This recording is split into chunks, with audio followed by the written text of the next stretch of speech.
خواتین کے لیے میں درخواست کرتا ہوں میرے غیر مسلمان بھائیوں اور بہنوں سے، کیا یہ سنہرا موقع ہے؟ آپ اسلام کے متعلق کوئی بھی سوال پوچھ سکتے ہیں. آپ چاہے تو میرے لیکچر پہ تنقید کر سکتے ہیں، مجھے کوئی اعتراض نہیں. آپ کو اگر قرآن مجید میں کوئی غلطی لگتی ہے تو قرآن مجید کے بارے میں سوال پوچھ سکتے ہیں. آپ کو لگتا ہے اسلام کی کوئی تعلیم ہے جو آپ کو لگتا ہے کہ صحیح نہیں ہے، آپ کا یہ موقع ہے. آپ اسلام کے بارے میں کوئی بھی سوال پوچھ سکتے ہیں، عیسائیت کے بارے میں، ہندوازم کے بارے میں، یہودیت کے بارے میں. میں طالب علم ہوں اسلام اور دیگر مذاہب کا، میں اسٹوڈنٹ ہوں اسلام اور کمپیریٹیو ریلیجن کا. یہ آپ کا سنہرا موقع ہے. عام طور پہ مذہبی تقریر کے بعد سوال جواب کا کھلا سیشن نہیں ہوتا. یہ موقع ہے کہ میں غیر مسلمان بھائیوں اور بہنوں سے درخواست کرتا ہوں کہ آپ کوئی بھی سوال کر سکتے ہیں، ٹاپک کے اندر ٹاپک کے باہر بھی، مجھے کوئی اعتراض نہیں. آپ چاہے تو قرآن مجید کو اٹیک کر سکتے ہیں، اسلام کو اٹیک کر سکتے ہیں. میں نوجوان ہوں لیکن میں لے سکتا ہوں. آپ کوئی بھی سوال کر سکتے ہیں، یہ آپ کا موقع ہے. آپ کو ایسے موقع بار بار نہیں آئیں گے. میری درخواست ہے، مجھے آرگنائزرز نے کہا کہ الحمدللہ کئی گئے مسلمان اس فنکشن میں آنے والے. آپ بنا جھجک کوئی بھی سوال پوچھ سکتے، چاہے تنقیدی بھی ہو تو بھی چلیں گا، مجھے کوئی اعتراض نہیں. آپ کوئی بھی سوال پوچھ سکتے. میں غیر مسلمان بھائیوں اور بہنوں سے درخواست کرتا ہوں کہ آپ مائک کی طرف آئیے اور آپ کوئی بھی سوال پوچھ سکتے. سب سے پہلے ہم چلتے ہیں مائک نمبر 1 پر. وہاں اگر کوئی غیر مسلم بھائی ہے اور ان کے ذہن میں کوئی سوال ہے تو وہ سوال کر سکتے ہیں. مائک نمبر 1 سے. آداب. السلام علیکم. وعلیکم السلام. میرا نام وجے کمار بھوترا، میں کشن گنج کا نواسی ہوں. اینڈ یہاں پر ایک میری ریزن کی انڈسٹری ہے. By profession I am an entrepreneur. ماشاءاللہ. ایسا ہے، آپ کے وشے میں نے آپ کی تقریریں کافی ٹی وی پر بھی دیکھی ہے، پیس ٹی وی پر کلکتے میں، اور ہم نے ایسا پایا ہے کہ آپ اسلام کے علاوہ ہندو شاستروں میں بھی آپ کی بہت بڑی آستھا اور بہت بڑی روچی رکھتے ہیں. میرے میں یہ جاننے کی اتسکتا ہے کہ آپ کی یہ اتسکتا ہندو شاستر کے پرتی کب آئی اور کیوں آئی، اس کے وشے میں مجھے آپ سے تھوڑا بھائی صاحب کا سوال ہے کہ انہوں نے مجھے ٹی وی پہ کلکتہ میں کئی بار دیکھا ہے اور یہ جانا ہے کہ اسلام کے علاوہ میں دیگر مذاہب کے بارے میں بات کرتا ہوں اور ہندو دھارمک کتابوں کے بارے میں بھی میں علم رکھتا ہوں. تو یہ پوچھنا چاہتے یہ خواہش کب آئی اور کیسے آئی. میں جب میرا میڈیکل کالج میں تھا تو میں متاثر ہوا ایک شخص جن کا نام تھا شیخ احمد دیدار. وہ ساؤتھ افریقہ کے تھے اور وہ اسلام اور عیسائی مذہب پہ مہارت رکھتے تھے. جب ان کی تقریر سنا تو میں ان سے متاثر ہوا اور میں نے قرآن اور بائبل کا الحمدللہ علم حاصل کیا. تو سب سے پہلے میں نے علم حاصل کیا بائبل کے بارے میں، اسلام اور عیسائیت کے بارے میں. اور جب میں ان سے ملا انہوں نے کہا کہ اسلام اور عیسائیت پہ کئی لوگ تقریر کر چکے اور کئی کتابیں لکھ چکے، لیکن ہندو مذہب اور اسلام کے بارے میں وہ چند کتابیں ہیں. انہوں نے درخواست کی کہ بیٹا عیسائیت کے علاوہ دیگر مذاہب کے بارے میں آپ مطالعہ کیجئے اور ان کو بھی پیغام پہنچائیے. اور جب قرآن مجید کی میں نے آیت پڑھی، قرآن مجید میں اللہ تعالیٰ ایشور کہتے ہیں سورہ ال عمران میں سورہ نمبر 3 آیت نمبر 64 میں تعالوا الی کلمۃ سواء بین بینکم، آؤ ہم اس بات کی طرف جو آپ اور ہم میں یکساں ہے. سب سے پہلی بات کیا ہے؟ اللہ نعبد الا اللہ، کہ ہم صرف ایک ایشور کی عبادت کریں. ولا نشرک بہ شیئا، کہ ہم آپس میں کسی کو شریک نہ کریں. ولا یتخذ بعضنا بعضا اربابا من اللہ، کہ ہم آپس میں کسی کو رب نہ کہے. فإن تولوا، اگر وہ نہ مانے، فقولوا اشہدوا بأننا مسلمون، آپ شہادت دو کہ آپ مسلم ہیں. تو جب میں نے قرآن مجید کی آیت پڑھی جس میں لکھا ہے کہ جب بھی آپ غیروں سے بات کرتے ہیں تو اس بات کی طرف آؤ جو ان میں اور ہم میں یکساں ہے. اور مذہبی کتاب میں یکسانیت بھی ہے، ڈفرینسز بھی ہے. تو میں کہتا ہوں کہ کم از کم یکسانیت کے اوپر تو ہم عمل کریں. جو ڈفرینسز ہیں وہ کل ڈسکس کریں گے. ڈفرینسز تو ہے، میں یہ نہیں کہتا ڈفرینسز نہیں ہے، لیکن جو یکسانیت ہے جو آپ کی کتاب دھارمک کتاب اور ہماری کتاب میں یکساں ہے تو کم از کم اس کے اوپر تو عمل کرے. تو یہ سوچ لے کے شیخ دیدار سے متاثر ہو کے اور قرآن مجید کی آیت سورہ نمبر 3 آیت نمبر 64 جب میں میڈیکل کالج میں تھا میں نے شروع کیا یہ میرا مشن.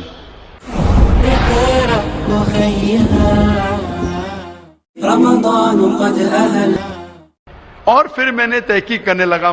عیسائیت مذہب کا تو اتنے اچھے سے مطالعہ کیا تھا شیخ احمد دیدار نے کہ مجھے زیادہ تحقیق کرنے کی ضرورت نہیں پڑی, لیکن میں نے تحقیق شروع کیا ہندو مذہب کے بارے میں. پھر میں نے ہندو ودوان کی اسکالرز کی کتابیں پڑھنے لگی اور ڈھونڈنے لگا کیا یکساں ہے. لیکن قرآن مجید میں کہا گیا ہے کہ سب سے پہلی بات ہے اللہ نعبد الا اللہ, کہ ہم صرف ایک ایشور, ایک بھگوان, ایک اللہ کی عبادت کریں. تو جب قرآن مجید میں لکھا ہے کہ یکسانیت میں سب سے اہم ہے کہ ایک خدا, تو میں ڈھونڈنے لگا کہ ہندو مذہب کی کتاب میں خدا کے بارے میں کیا لکھا ہے. جب پڑھنے لگا تو مختلف کتابیں تھے, مختلف اسکالرز تھے. مختلف اسکالرز کو پڑھنے کے بعد پتا چلا کہ ایک ہوتا ہے کہ مذہب کو جاننا کتابوں کے ذریعے اور ایک مذہب کے ماننے والوں کے ذریعے. کبھی بھی مذہب کو جاننے کے لیے مذہب کے ماننے والوں کو مت دیکھو, ہو سکتا ہے وہ ماننے والے خود نہیں جانتے کہ ان کا مذہب کیا کہتا ہے. تو مذہب کو جاننے کے لیے سب سے بہترین طریقہ ہے کہ مذہب کی کتابوں کا مطالعہ کرے. تو میں نے ہندو مذہب کی کتابوں کا مطالعہ کرنا شروع کیا, وید کا, اپنشد کا, بھگوت گیتا کا, رامائن کا, مہابھارت کا. جب مطالعہ کرنے لگا تو عام طور پہ جب ہم پوچھتے ہیں ہندو سے, سب سے پہلی بات کہ میں ایک ایشور میں مانے. عام ہندو سے پوچھتے ہیں کہ کتنے بھگوان میں آپ مانتے ہیں, تو کچھ ہندو کہیں گے 3, کچھ کہیں گے 100, کچھ کہیں گے 1000, کچھ کہیں گے 33 کروڑ. لیکن اگر آپ ایک ودوان ہندو سے پوچھیں گے جو اپنے ہندو مذہب کا مطالعہ کر چکا ہے, مذہبی کتابوں کا مطالعہ کر چکا ہے, وید پڑھ چکا ہے, تو وہ کہیں گا کہ ہندوؤں کو صرف ایک خدا میں ماننا چاہیے. لیکن عام ہندو مانتا ہے فلسفی جسے کہتے ہیں پینتھیزم. عام ہندو کہتا ہے کہ سب کچھ خدا ہے, پیڑ خدا ہے, چاند خدا ہے, سورج خدا ہے, انسان خدا ہے, سانپ خدا ہے. ہم مسلمان کہتے ہیں سب کچھ خدا کا ہے, پیڑ خدا کا ہے, چاند خدا کا ہے, سورج خدا کا ہے, انسان خدا کا ہے, سانپ خدا کا ہے. تو یہ اہم فرق ہے عام ہندو اور عام مسلمان میں. عام ہندو کہتا ہے سب کچھ خدا ہے, ہم مسلمان کہتے ہیں سب کچھ خدا کا ہے. تو یہ فرق ہے صرف کا. اگر یہ کا کے فرق کو مٹا لے تو ہم ہندو اور مسلمان ایک ہو جائیں گے. کیسا کرنا چاہیے؟ تعالوا الی کلمۃ سواء بین بینکم, آؤ اس بات کی طرف جو آپ اور ہم میں یکساں ہے. تو جب میں ہندو مذہب کی کتابوں کا مطالعہ کرنے لگا تو ایک اہم کتاب کا نام ہے اپنشد. اپنشد میں لکھا ہے, چھندوں کے Upanishad, chapter number 6 section number 2 shloka number 1 میں ایکم ایودتیم, خدا ایک ہے دوسرا نہیں ہے. جب ہم پڑھیں گے سوتا سوتر اپنشد چیپٹر نمبر 6 شلوکا نمبر 9 میں ناچس سے کسج جنیتا نہ چدیپا, یہ سنسکرت کوٹیشن ہے جس کے معنی ہے اس خدا, اس ایشور کا کوئی رب نہیں, اس ایشور کے کوئی والدین نہیں, اس کے اوپر کوئی نہیں ہے, اس کی والدہ نہیں, اس کے والد نہیں ہے. لکھا ہے سوتا سوتر اپنشد میں چیپٹر نمبر 4 شلوکا نمبر 19 میں نہ